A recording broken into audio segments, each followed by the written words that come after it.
Selon la Bible, Dieu est-il accessible à l'homme? Cette question me rappelle une histoire que j'ai lue ou entendue il y a de ça très longtemps. C'était l'histoire d'un père qui voulait expliquer à son petit garçon cette grande vérité de l'incarnation, c'est-à-dire que Dieu est devenu un homme. Il essayait de trouver des mots pour rendre ce concept abstrait vraiment accessible, mais il avait énormément de difficultés. Et à un moment donné, en baissant les yeux, il vit qu'à ses pieds, il y avait une fourmilière.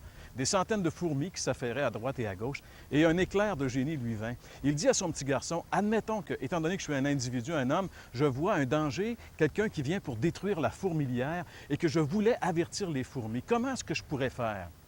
Le petit garçon, après avoir réfléchi quelques instants, il dit, la seule façon où tu pourrais vraiment avertir les fourmis, c'est que tu deviennes toi-même une fourmi et que tu ailles leur dire. Eh bien, c'est exactement ce que Dieu a fait en Jésus.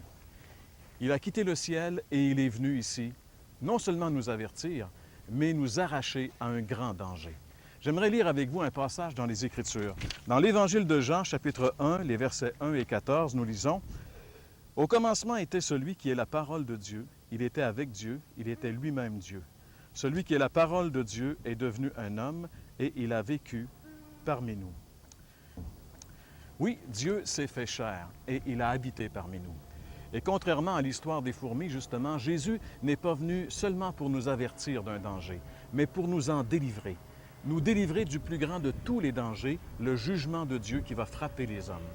Jésus nous en a délivrés en prenant lui-même ce jugement sur la croix, en portant nos péchés et en mourant à notre place. Oui, mes amis, Dieu est vraiment accessible à l'homme. Il est accessible dans la personne de Jésus.